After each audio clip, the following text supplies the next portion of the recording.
ঘুষের টাকাসহ হাতে নাতে দুদকের কাছে ধরা পড়ল সরকারি কর্মকর্তা। দুদকের ফাঁদ অভিযানে ২০,০০০ টাকাসহ গ্রেপ্তার করা হয় বাঁশখালী উপজেলা পরিবার পরিকল্পনা কার্যালয়ের উপজেলা পরিবার পরিকল্পনা সহকারী কাম অফিস সহায়ক শাহ আলমকে।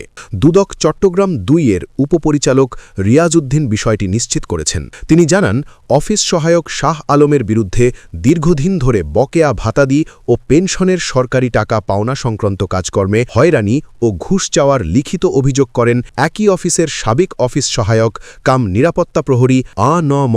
মুদাস্সেরুল হক মাসুদ।